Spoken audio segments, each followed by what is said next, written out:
à tous et bienvenue autour de votre grande table. Dans la seconde partie de l'émission de votre grande table des idées aujourd'hui, Rwanda, le génocide des Tutsis à hauteur d'enfants.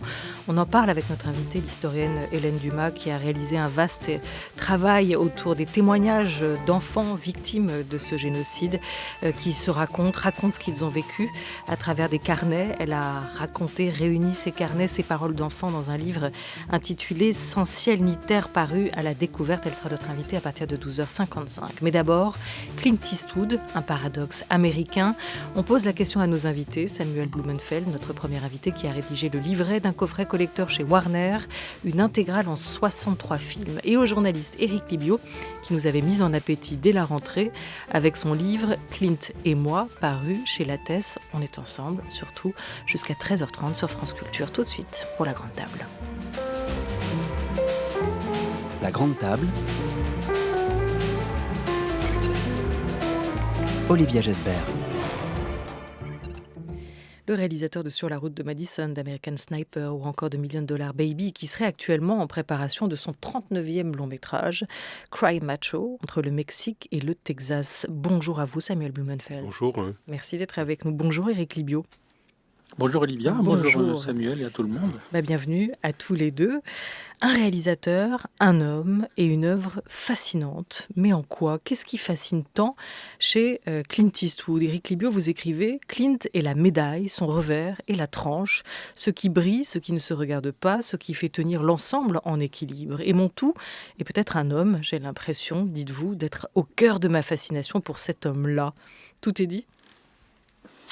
Oui, enfin, je ne sais pas si tout est dit, mais en tout cas, c'est vrai que moi, ce qui me fascine chez Eastwood, c'est l'écran et ce qu'il y a derrière, l'artiste et ce qui cache. C'est à la fois la fascination qu'on a pour cet artiste et parfois un peu la difficulté justement à vivre cette fascination. Vous parlez, enfin c'est le titre de l'émission, le paradoxe américain Eastwood, mais j'ai l'impression que le paradoxe il est chez nous, c'est-à-dire que chez le spectateur, chez vous, chez moi, comment est-ce qu'on est aussi fasciné par quelqu'un qui parfois nous énerve et nous trouble et nous remue à ce point. C'est peut-être d'ailleurs la marque des grands artistes, d'être à ce point dans les ombres de la création et pas forcément tout le temps dans la lumière. Alors, le paradoxe semble être chez nous, le spectateur, peut-être plus que chez lui. Est-ce que vous iriez jusqu'à dire que c'est un personnage et une œuvre totalement cohérente, Éric Libio, ou il aime quand même visiblement, à vous lire tous les deux, et je vais donner la parole à Samuel Blumenfeld, mais il aime aussi rester assez inclassable, Clint Eastwood, non ? Oui, parce que c'est un artiste américain, c'est-à-dire que c'est quelqu'un qui est à la fois dans une industrie où l'économie compte beaucoup et en même temps il se voit aussi comme un artisan en disant bah voilà j'ai un film à faire, l'histoire me plaît, je vais la tourner. Il sait parfaitement, il est très lucide sur sa carrière, il sait qu'il a réalisé de très grands films, il sait aussi qu'il a réalisé des films excessivement mineurs et même parfois plutôt assez mauvais, enfin pour ce que moi je peux en juger. Mais sa filmographie est cohérente en ce sens où si on peut la résumer en une seule question, c'est quel est le héros américain aujourd'hui, ou qu'est-ce qu'un héros américain aujourd'hui. Et évidemment, la place du héros américain change, qu'on soit en 1970 ou en 2020, elle change parce que le héros vit aussi en fonction des mouvements sociétaux, des mouvements du monde entier, etc. Donc c'est une question cohérente et à laquelle il apporte une réponse différente suivant les moments, les genres et sa propre vision du monde. Ce que vient d'évoquer Éric Libio, Samuel Blumenfeld, c'est important et c'est intéressant. Il l'écrit d'ailleurs dans Clint et moi. Il n'y a pas de cinéaste ayant à ce point changé de terrain pour faire leurs armes. Entre 71 et 82, notamment sur la première partie de sa filmographie, il va s'essayer au film d'espionnage, à la chronique romantique, au thriller. Il a déjà là un statut d'auteur qui est posé, même s'il peut sembler, dit Éric Libio, assez éparpillé. C'est un auteur. Et ça, c'est intéressant dans ce paysage du cinéma américain, de le camper quand même tout de suite comme tel, Clint Eastwood. Absolument. Alors, je dirais que c'est un auteur avant qu'il devienne un auteur. C'est-à-dire que n'oublions pas qu'Eastwood, avant de devenir réalisateur, est star de cinéma. Il devient star de cinéma dans la trilogie du dollar de Sergio Leone. Et avant d'être star de cinéma, il est acteur. Et c'est un acteur contraint, un acteur malheureux, un acteur qui ne dépasse pas les seconds rôles et l'équivalent d'un petit rôle principal dans une série télévision qui s'appelait Rawhide. Donc il y a et ce qui est important, c'est que dès le début de sa carrière, même lorsqu'Eastwood est un acteur anonyme, il veut devenir réalisateur. Il a cette ambition-là. Donc, lorsqu'il galère dans cette série télévisée qui s'appelle Rawhide, il observe pour comprendre comment on réalise un film, et il demande même d'ailleurs éventuellement à réaliser certaines séquences, ce qui lui est refusé parce que les règles syndicales l'interdisent. Puis, lorsqu'il se retrouve avec Leone, il observe Leone de très près pour comprendre comment il travaille. Et lorsqu'Eastwood retourne aux États-Unis à la fin des années 60, il travaille avec celui qui est son maître officiel, qui est Donald Siegel, avec lequel il réalisera notamment Les Proies et l'Inspecteur Harry. Et Siegel est véritablement l'homme qui apprend les ficelles du cinéma Eastwood, qui lui transmet ses méthodes. Les méthodes sont très simples, elles expliquent entre autres choses la longévité d'Eastwood, c'est que la méthode Siegel consistait à tourner vite et pas cher, qui est une leçon qu'Eastwood a toujours retenue et qui est une leçon idéale pour un cinéaste en quête de longévité, car les producteurs ont confiance en vous. Un réalisateur inclassable au moment de la sortie de Mystic River, Clint Eastwood répétait son envie de ne pas se répéter. Il y a des années de cela, je jouais davantage, où je mettais en scène des films d'un genre plus aventureux. Mais il y a toujours un moment dans la vie où l'on se dit « je dois faire ce que j'aime vraiment, ce que je veux ». Et moi, il y a un tas de films que j'aime faire, de genres très différents. Il y a quelques années, par exemple, j'ai fait Space Cowboys, avec tout un tas d'effets spéciaux. On a imaginé qu'on était tout là-haut, dans l'espace intersidéral. Mais même là-dedans, il y a toujours eu une vraie histoire, une vraie intrigue et des vrais personnages. Mais ce film-là, Mystic River, est basé sur un autre genre, une histoire difficile, une histoire très dure. Mais les différents niveaux du film, car il y a des niveaux différents, sont intéressants. C'est ce que je veux faire aujourd'hui. Je n'ai pas envie de recommencer toujours la même chose, de refaire ce que j'ai déjà fait il y a 20, 30 ou 50 ans. Enfin, peut-être pas tout à fait 50 ans. Ce qui est sûr, c'est que je ne veux pas me répéter éternellement. Un des privilèges de l'âge que j'ai atteint, c'est de pouvoir expérimenter et réaliser des choses qui exigent davantage de maturité.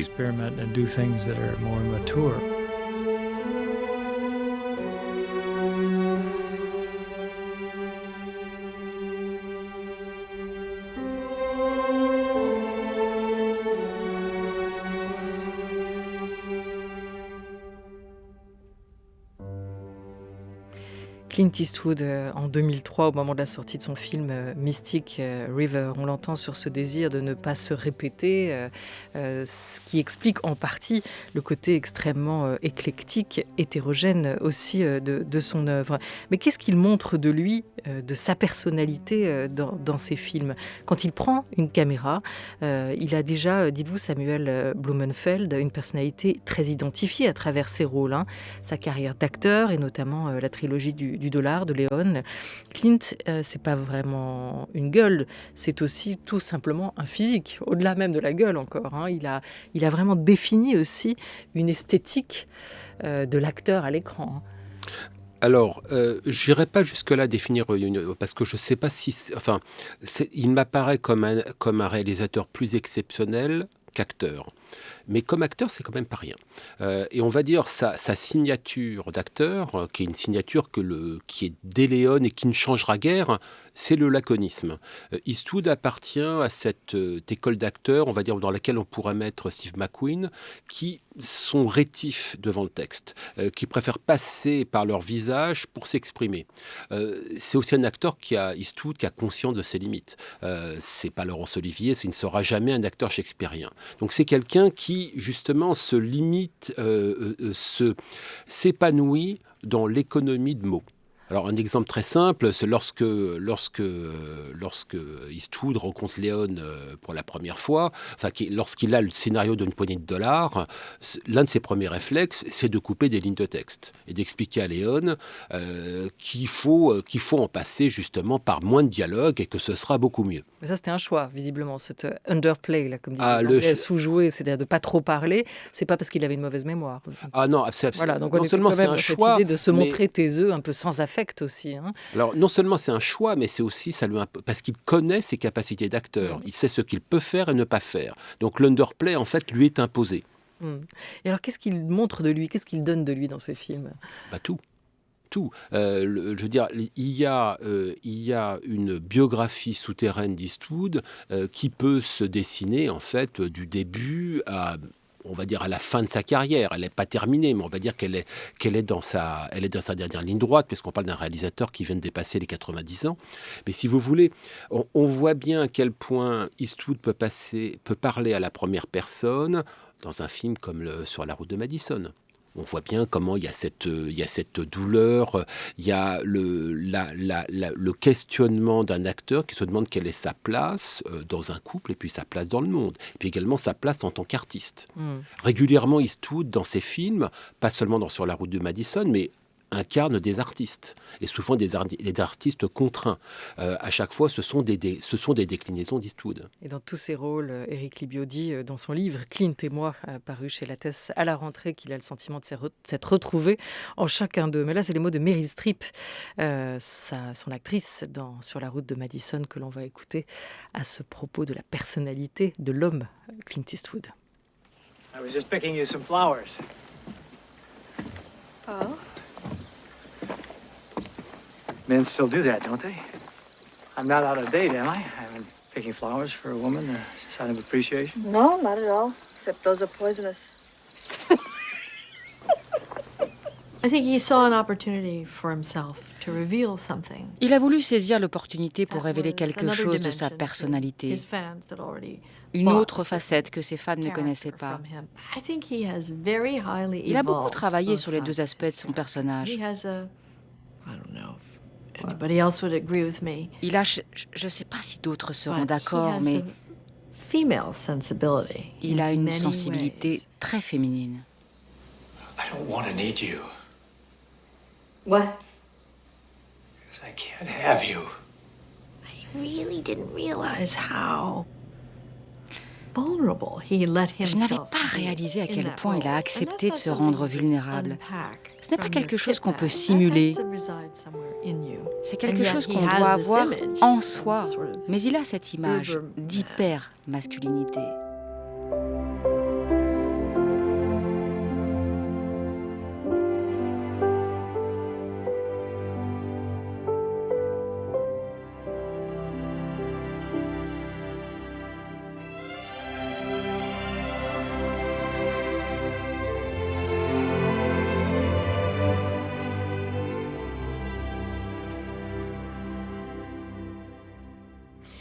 Alors là, Meryl Streep parle de cette hyper-masculinité, d'autres parlent aussi de son goût pour déconstruire, détricoter l'image machiste dans ses films. Ce qui est sûr, c'est qu'il a aussi offert aux femmes, Éric Libio, des grands rôles. Hein. On l'entend là avec Meryl Streep dans Sur la route de Madison, mais également $1 Million Baby, Un frisson dans la nuit. Quel est pour vous, à travers ce rapport aux femmes, ce qu'il montre de lui, Éric Libio ? Alors oui, c'est vrai, vous avez tout à fait raison de le signaler. On critique souvent le machisme d'Eastwood sans se rendre compte que le Eastwood cinéaste a offert des grands rôles féminins beaucoup plus que d'autres metteurs en scène à qui on ne fait pas ce reproche. D'ailleurs, et pour répondre à votre question et reprendre ce que disait Samuel, en fait, je pense que ce qui intéresse Eastwood, enfin en tout cas un des grands aspects de sa filmographie, c'est l'émotion du moment. C'est quelqu'un qui est à la fois dans la mythologie du cinéma, donc quelque chose qui serait pérenne, qui fonctionnerait comme ça dans un imaginaire commun, et en même temps, il ne cesse de s'intéresser à des moments très fugaces. On le voit Sur la route de Madison, on le voit aussi dans un autre mélodrame beaucoup moins connu qu'il a tourné, c'est son deuxième film qui s'appelle Breezy, mais on le voit aussi dans tous ses films, c'est-à-dire que les rapports humains, pour lui, c'est l'importance des moments qu'on peut vivre dans un instant extrêmement extrêmement ténus, qui font évidemment partie d'une vie entière, mais ce qu'il raconte dans ces personnages, dans ces personnages qu'il joue, ou même dans d'autres personnages, c'est l'importance de ce qu'on peut vivre à un moment, l'événement, la péripétie qui peut fabriquer un homme ou une femme. Et lorsqu'il raconte des histoires d'amour, eh bien, il raconte ces moments, et on le voit évidemment Sur la route de Madison, c'est sans doute le plus pertinent, le plus aigu. Ces moments, l'histoire d'amour dure 3-4 jours, et puis elle se termine. Mais l'intensité de cette rencontre, l'intensité de cette relation humaine, c'est évidemment ce qui a intéressé Eastwood. Samuel Blumenfeld. Alors moi je rajouterais que sur la masculinité d'Eastwood, c'est un acteur qui est une star, qui est très conscient de son hypermasculinité. Donc il en est tellement conscient, il sait tellement que ce qui dégage cela à l'écran, qu'il peut se permettre, entre guillemets, de le déconstruire. Et donc on voit régulièrement Eastwood dans ses films se faire taper dessus. Je pense à un film comme L'épreuve de force, on le voit se faire taper dessus. Je pense à un film comme Bronco Billy. C'est quelqu'un qui n'a pas peur qu'on lui casse la gueule à l'écran. Par exemple, il est presque autant dans l'inspecteur Harry. Donc, il n'a pas de mal à mettre son image en péril parce que justement, il sait que cette hypermasculinité est tellement forte en fait qu'elle ne sera jamais battue en brèche. Autre chose, c'est que c'est quelqu'un qui offre régulièrement des rôles importants féminins dans ses films. Régulièrement, pas seulement Sur la route de Madison, qui est une évidence, mais dans des films qui sont plus secrets, comme le notait très justement Eric dans son deuxième film, Breezy, qui est une histoire d'amour entre un cadre qui a la soixantaine et une jeune hippie d'une vingtaine d'années. Mais quand on voit dans un des grand film d'Eastwood assez secret qu'est Le Retour de l'inspecteur Harry. Le Retour de l'inspecteur Harry, le rôle principal est tenu par une femme et c'est un film qui est authentiquement féministe. Et je dirais que ce féminisme d'Eastwood, alors bien évidemment en tant que féminisme, on se dit mais alors qu'est-ce que c'est de l'idéologie, qu'est-ce qu'on en fait? Je pense que ce qu'on en fait est assez simple. C'est un héritage en fait du Hollywood classique dont Eastwood est le dernier héritier. Et le Hollywood classique des années 30-40, eh bien, donnait une place fondamentale aux femmes. Et donc, il y a chez Eastwood cette idée, en fait, qu'un bon film est souvent un film avec un rôle féminin très important, voire principal. Et un bon film, on imagine pour Clint Eastwood, c'est aussi un film où la figure du héros dit quelque chose. C'est ce qu'évoquait Éric Libio de l'importance des héros chez Clint Eastwood. Mais qu'est-ce que c'est un héros? Quelle est sa conception, Samuel Blumenfeld, de l'héroïsme? C'est des justiciers, des héros solitaires, plutôt individualistes, des êtres vengeurs ou revanchards? Alors, on pourra en parler très longtemps parce que c'est une notion très complexe chez lui. Je dirais qu'il y a deux choses qui me frappent, pour faire très court. Sur la notion de héros, il y a, quand on prend le versant de l'inspecteur Harry, donc en l'occurrence un personnage hyper puissant, capable de plein de choses, à commencer par tuer. Il y a toujours un prix à payer pour justement cet héroïsme, pour cette capacité hors du commun. Le film qui met en scène cela, le prix à payer justement pour être un héros, pour être une légende entre guillemets, c'est impitoyable. Qui est une des cimes de la carrière d'Eastwood. Alors, sorti en 92. L'autre versant, gros succès, énorme succès, Oscar du meilleur film. L'autre versant, c'est le héros contraint entre guillemets. C'est le héros presque malgré lui, celui qui s'improvise selon les circonstances, qui est une veine qu'a creusé récemment Eastwood. Je pense à son film sur les attentats de Bruxelles ou je pense à Sully. Donc, ce sont des gens que les circonstances convertissent en héros. Et on voit, et ce qu'Eastwood explore, c'est au-delà de la circonstance, c'est le prix à payer pour être le héros d'un jour. Invité avec nous jusqu'à 12h30, deux passionnés de cinéma, de cinéphiles et critiques, des journalistes qui aujourd'hui recentrent leur intérêt avec nous sur la figure et l'œuvre de Clint Eastwood. Éric Libio et Samuel Blumenfeld sont à nos côtés jusqu'à 12h30. France Culture, la grande table, Olivia Gesbert. J'aimerais bien, messieurs, qu'on parle un peu de son américanitude, si le mot peut être employé ici. Américain, il l'est jusqu'au bout des ongles, Samuel Blumenfeld. Pour lui, relatez-vous, le western est la seule forme artistique authentiquement américaine avec le jazz. Il s'est mis aussi par la suite à aimer la country. Il l'est peut-être dans ses goûts, mais il l'est aussi jusqu'au bout de ses films. À la fois, on pourrait peut-être dire sur la forme, avec souvent un hommage aux grands classiques américains, et sur le fond, la guerre, la démocratie, la boxe ou encore la violence. Il y a tellement de thématiques qui sont abordées là, mais comment les aborde-t-il ? Je vous propose qu'on y revienne à travers un film phare de Clint Eastwood, c'est American Sniper.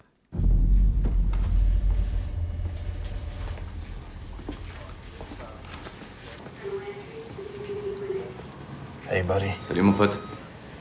Chris? Yeah. Ouais. Where are you at? I'm right here. Je suis là. Oh merde, t'es aveugle comme une taupe. Ouais, c'est moche, putain. Ils ont dit qu'ils allaient me refaire la tronche. Oh merci mon dieu. Et il paraît que t'as fait ta demande? Ouais. Je suis content pour toi. Tu lui as pas dit que t'avais acheté ce diamant? Tu lui as dit qu'il venait de bijoux discount, hein? Non. Sérieux? Non, j'en ai acheté un autre. Il est plus petit, son père m'a donné un coup de main. Ah, chouette. Ouais. Sympa.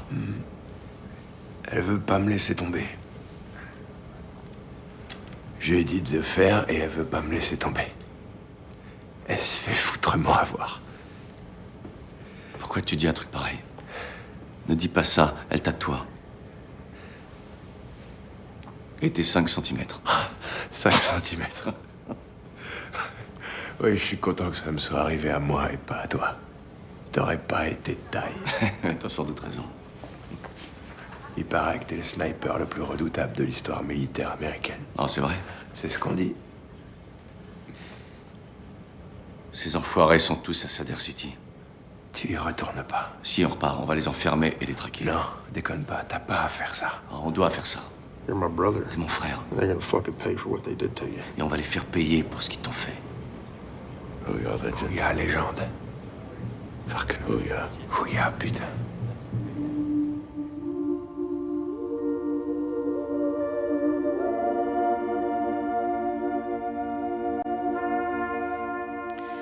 American Sniper en VF, mais on a quand même terminé avec quelques notes en version originale. Éric Libio, sur ce film et sur ce qu'il nous dit de la relation de Clint Eastwood avec l'Amérique, de ses valeurs, de ses communs américains. Est-ce qu'il les discute dans ses films ? Oui, alors c'est marrant parce que American Sniper est encore un film du malentendu. J'avais l'impression que depuis toutes ces années, on était un petit peu clair avec Eastwood, et puis finalement, ce film a ravivé un malentendu. Premièrement, Eastwood, c'est un grand pacifiste. Je me souviens qu'il m'avait dit un jour, quand George Bush Jr. avait déclaré la guerre à l'Irak, qu'il était extrêmement inquiet de cette déclaration, et c'est un pacifiste convaincu, comme c'est un type qui est contre la peine de mort, qui est féministe, on l'a dit. Mais American Sniper est pour moi évidemment jamais un film nationaliste. C'est un petit peu le malentendu qu'il y a eu à propos de la chanson de Springsteen, Born to the USA, reprise par Donald Reagan. C'est évidemment pas un film nationaliste, c'est au contraire un film qu'aurait pu réaliser John Huston, c'est-à-dire c'est un film sur les grands perdants, c'est un film sur les désillusions de l'Amérique, c'est un film qui raconte que l'Amérique n'est plus maître du monde comme elle a voulu s'afficher pendant toutes ces années, et c'est un film qui raconte que l'ennemi est intérieur, les traumatismes sont intérieurs, c'est un grand film sur les traumatismes de l'Amérique et les désillusions d'un pays qui se croyait plus fort que tout, et en ce sens, c'est encore une fois un grand film d'un artiste lucide et absolument passionnant.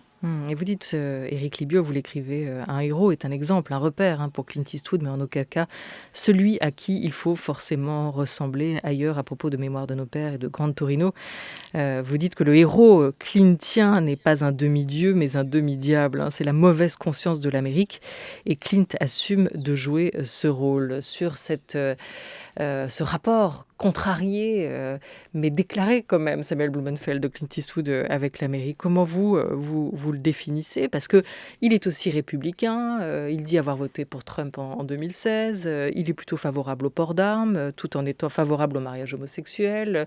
Il y a quand même des ambiguïtés aussi dans son propre parcours. Est-ce qu'on les retrouve, cette discussion des valeurs américaines, dans ces films? Alors, comme vous le dites, il y a des ambiguïtés, mais fort heureusement, il y a des ambiguïtés. Nous avons affaire à un artiste, donc si nous avions affaire à un artiste qui n'est pas ambigu, eh bien nous aurions de mauvais films. Et en l'occurrence, dans le cas d'Eastwood, Eastwood n'est pas un cinéaste du blanc et du noir, c'est un cinéaste du gris. Et donc, un cinéaste du gris, donc c'est un cinéaste de la complexité. Sur ses opinions politiques, je dirais que elles sont pas si intéressantes que ça. En fait, la question de savoir pour qui vote Eastwood ou pour qui ne vote pas est moins intéressante en fait que la politique qu'il fait à l'intérieur de ses films. Et en fait, la politique qu'il fait à l'intérieur de ses films, c'est en fait une politique anti-establishment, très méfiante vis-à-vis de l'État. D'ailleurs, Eastwood n'est pas républicain, il n'est pas tant républicain, il est libertarien. Donc, libertarien, c'est un parti aux États-Unis qui n'a pas vraiment de traduction en France et qui est donc hyper libéral sur un plan économique, mais également hyper libéral et hyper tolérant sur le plan des idées. Donc nous n'avons pas cette déclinaison-là en France. Mais patriotique, il l'est ou pas ? Patriotique, encore une fois, ça dépend comment on définit ce terme, mais qui est une passion de l'Amérique chez lui, donc un amour de l'Amérique, et surtout un amour pour, en fait, les prolétaires. Puisque Eastwood est quelqu'un qui est issu du prolétariat, mais qui est cet amour-là, c'est évident. Et d'ailleurs, cet amour-là, justement, pour ces prolétaires, ces gens de très modestes conditions, puisque Eastwood est issu de ce monde-là, eh bien cette passion pour ces gens explique l'extraordinaire longévité de l'acteur et réalisateur Eastwood. C'est que tout simplement, il parle d'un peuple qui est bien souvent délaissé par d'autres cinéastes. Et ça se retrouve aussi dans cette maxime, ces mots que lui répétait son père et que vous racontez l'un et l'autre. On n'a rien sans rien, lui disait-il. Cette idée du travail, de l'obstination, ça c'est peut-être ce qu'il y a aussi de très clintien finalement dans sa vie comme dans ses films. Absolument, il y a une attention de toute façon pour les gens que le cinéma, en fait, pas seulement américain, a cessé de filmer, a cessé de mettre en scène. Clint et moi, c'est le titre de votre livre, Éric Libiau, avec Clint Eastwood qui dialogue avec vous, un dialogue intime aussi avec vos origines, votre père, votre histoire. Vous restez fidèle à Clint Eastwood. On s'arrête là, pas de divorce en vue. Ça reste Clint et moi ? Non, pas de divorce en vue. En tout cas, de mon côté, j'espère qu'il est de même de son côté à lui. 90 ans, j'ai appris ça là avec vous deux aujourd'hui, et encore en préparation et encore en tournage. Il est vaillant, notre camarade Clint Eastwood. Merci beaucoup à vous, Samuel Blumenfeld. Merci beaucoup. Et merci Éric Libiau. Je rappelle donc la parution de ce coffret, gros et vaste coffret de 63 films. Clint Eastwood, c'est chez Warner. Alors c'est un coffret collector, il est très beau, mais il est aussi très cher. Il faut le savoir. C'est comme ça. Merci.